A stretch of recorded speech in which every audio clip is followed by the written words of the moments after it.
देखो, हम लोग यूपी बोर्ड क्लास 9th का साइंस का चैप्टर पढ़ रहे हैं। तो साइंस में तुम लोग याद है, हम लोग केमिस्ट्री का एक चैप्टर पढ़ रहे हैं, और सॉरी पढ़ लिए हैं। साइंस का केमिस्ट्री का एक चैप्टर पढ़े, इसका नाम था हमारे आसपास के पदार्थ। हमारे आसपास के पदार्थ हम लोग पढ़ चुके हैं, केमिस्ट्री का चैप्टर था। अब हम लोग साइंस का जो सेकेंड ब्रांच है तुम लोगों को बुक में दिया हुआ फिजिक्स। फिजिक्स का हम लोग फर्स्ट चैप्टर पढ़ने जा रहे हैं, इसका नाम है मोशन। ये चैप्टर आने वाले मतलब जो भी तुम लोग साइंस पढ़ोगे, फिजिक्स पढ़ोगे, उसके लिए बहुत ही इंपॉर्टेंट चैप्टर है। आगे कॉम्पिटेटिव एग्जाम में जाते हो तो उसके लिए भी क्या बहुत ही इंपॉर्टेंट चैप्टर होता है। इसलिए इस चैप्टर को थोड़ा सा विधिवत अच्छे समझना। अभी तक जो जो चीज़ें तुम लोग पढ़ चुके हो वो तो तुम्हें मदद करेंगे आगे समझने के लिए, लेकिन इसमें कुछ ऐसे टॉपिक आएंगे जो तुम्हें आगे समझने में आसान, थोड़ा सा सही रहेगा कि हम आगे इसी की मदद से हम क्या करें, पढ़ सकते हैं। तो ये थोड़ा सा बेस क्लियर करने के लिए चैप्टर थोड़ा सा मोस्ट इंपॉर्टेंट है। इसमें क्या न्यूमेरिकल तुम लोग अच्छे सॉल्व करोगे, इसके डेफिनेशन को सही से समझोगे, रटोगे नहीं। रटोगे तो इतने डेफिनेशन है कि तुम पागल हो जाओ रटते रटते। रटने का कोई भी कोशिश नहीं करेगा, सब लोग डेफिनेशन समझने की कोशिश करेगा, किस तरह से समझे। बात समझ रहा है? तो बस समझने की कोशिश करना। तो सबसे पहले चैप्टर क्या नाम है, गति।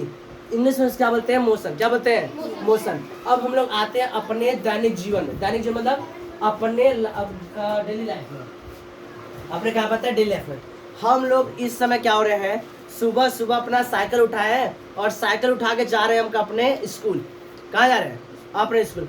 अब हम अपने स्कूल तरफ जाते समय हम लोग एक जगह किसी एक रोड के किसी किनारे हम लोग खड़े हो गए आराम से, और खड़े होने के बाद हम लोग चारों तरफ नजर घुमा के देख रहे हैं। क्या कर रहे हैं, चारों तरफ अपने दृष्टि को दौड़ा कर देख रहे हैं। तो हमें वस्तु की अलग अलग स्थितियां दिखाई दे रही है। कुछ ऐसी वस्तुएं में दिखाई देंगी जो समय के साथ अपनी स्थिति में जीरो परिवर्तन करती है, अर्थात किसी प्रकार का परिवर्तन नहीं कर रही है।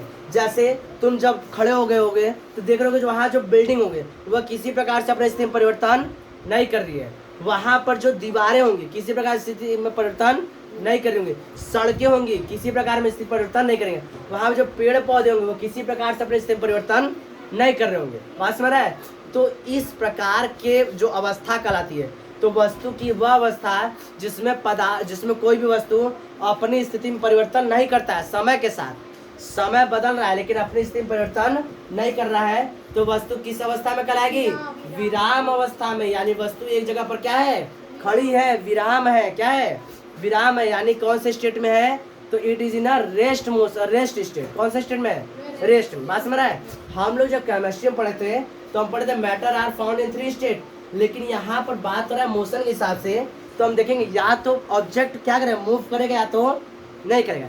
या तो टाइम के साथ अपने पोजीशन में चेंज करेगा या नहीं करेगा। जैसे अभी तुम लोग 2 घंटे के लिए अपने पोजीशन में चेंज नहीं करोगे, करोगे तो तुम्हारे पास डंडा है, मार के तुम लोग अंडा बना देंगे। बस तो अपने स्टेट में कोई अपने पोजीशन में चेंज करोगे, नहीं करोगे। दो घंटे के लिए तुम लोग क्या होगे, एकदम रेस्ट पोजीशन में आ गए। 2 घंटे बाद अपना यहाँ से निकलोगे। तो वही होता है। तो क्या बताओगे, हम अपने चारों ओर दृष्टि दौड़ाकर देखते हैं तो हमारे आसपास की जितनी भी वस्तु होती हैं वह मुख्यतः 2 स्थिति में पाई जाती है, 2 अवस्था में पाई जाती है। या तो वस्तु अपनी स्थिति में लगातार परिवर्तन करती रहती है समय के साथ, और या तो वस्तु समय के साथ अपनी स्थिति में परिवर्तन नहीं करती है। तो जब कोई वस्तु समय के साथ अपनी स्थिति में परिवर्तन करेगी तो वस्तु क्या कहलाएगी, गति की अवस्था में कहलाएगी। क्या कहलाएगी, गति की अवस्था में कहलाएगी। यानी कि वस्तु किस स्टेट में है, तो the object in the state of the motion. बात समझ आ रहा है? ठीक। लेकिन अगर कोई वस्तु अपनी स्थिति में परिवर्तन नहीं करे समय के साथ, तो वस्तु क्या कहलाएगी, विराम अवस्था में यानी रेस्ट पोजीशन में कहलाएगी। बात समझ आ रही है? किसी को दिक्कत? डेफिनेशन समझ में आ रहा है कि जब कोई वस्तु समय के साथ अपनी स्थिति में परिवर्तन कर रही है तो वस्तु क्या कहलाएगी, गति की अवस्था में। अगर वस्तु समय के साथ अपनी स्थिति में परिवर्तन नहीं कर रही है तो क्या कहलाएगी, विराम अवस्था। साधारण सा परिभाषा था, समझ में आ गया? बात समझ आ रहा है? अब आगे बढ़े। अब आगे हम समझते हैं गति के प्रकार। गति के प्रकार अब हम लोग ये पढ़ेंगे कि कोई भी वस्तु समय के साथ अपनी स्थिति में किस किस प्रकार से परिवर्तन करती है।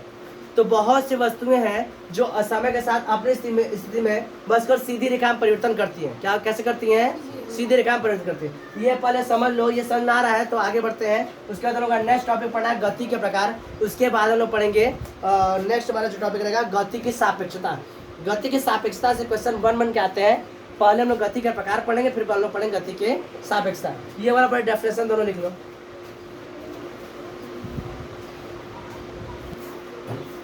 चलो अभी हम लोग गति देख लिए, गति का अवस्था क्या होता है, विराम अवस्था में देख चुके। अब हम लोग पढ़ने जा रहे हैं गति के प्रकार। गति के प्रकार पढ़ने में उसके बाद पढ़ेंगे गति की सापेक्षता। बात समझ रहा है? तो गति की सापेक्षता एक इम्पॉर्टेंट टॉपिक है, लेकिन हम गति के प्रकार पढ़ लेते हैं। इसका परिभाषा बस सिंपल एक एक बार पढ़ते जाओ, याद होता जाएगा, क्योंकि इसकी परिभाषा है और इस जो प्रकार है गति के प्रकार वो पिछली कक्षा में तो लोगों का पढ़ा हुआ है, तो एक बार बस रिवाइज कर देंगे, पूरा हम लोग का गति का प्रकार समझ में आ जाएगा।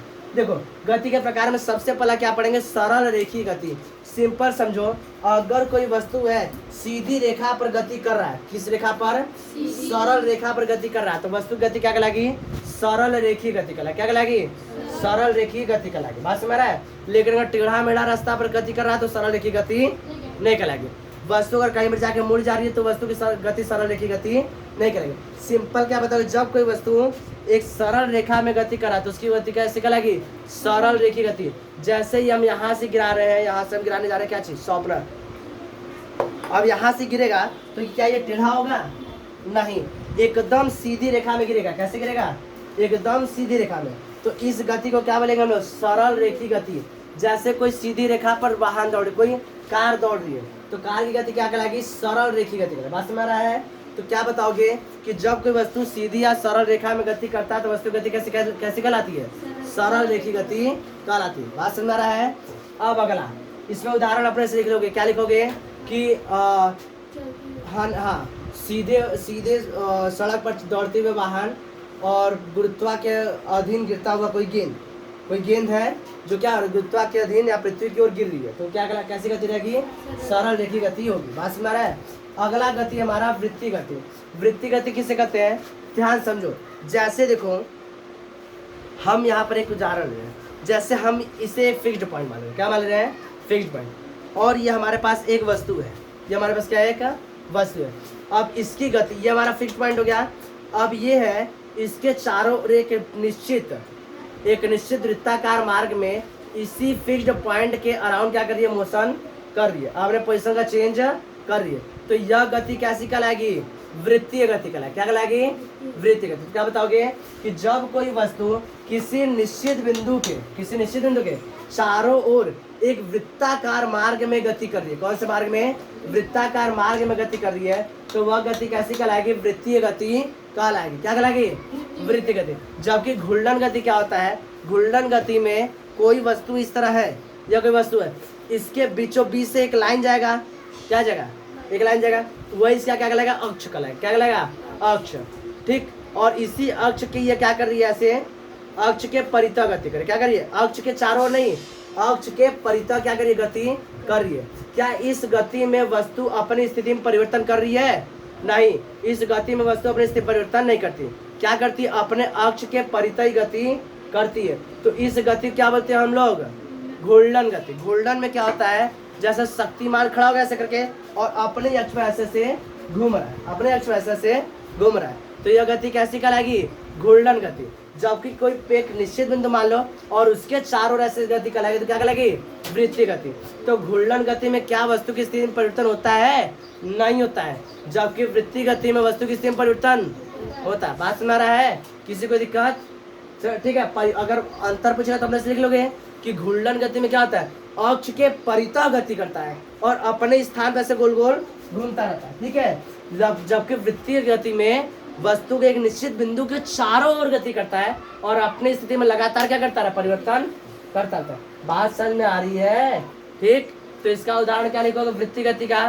तो वृत्तीय गति का क्या होता है, सूर्य के चारों क्या ग्रहों की गति, पृथ्वी के चारों चंद्रमा की गति, इसका उदाहरण हो गया वृत्तीय गति का। घूर्णन गति का, कुम्हार का चाक कैसा गति है, घूर्णन गति है। कुम्हार का चाक अपने अक्ष में घूमता है ना, तो कैसी गति है, घूर्णन गति। बात समझ रहा है? और पंखे का देखो बीच वाला जो कैसा गति है, घूर्णन गति कर रहा है। कैसा गति कर रहा है, घूर्णन गति। ग्रह क्या होते हैं, अपने अक्ष पर घूम रहे हैं। पृथ्वी में पता है ना कि अपने अक्ष पर क्या होती है, घूमती है और एक चक्कर लेने में 24 घंटा लगाती है, 24 घंटे का समय लगाती है। बस में आ रहा है ना, तो यह गति कैसी कहलाएगी, घूर्णन गति कहलाएगी। तो घूर्णन गति, वृत्तीय गति और सरल रेखीय गति समझने में किसी को दिक्कत, गति के प्रकार में तीनों समझ में आ गया है। उदाहरण भी लिख लोगे, उदाहरण अपने से तुम लिखोगे, हम लिख नहीं रहे हैं।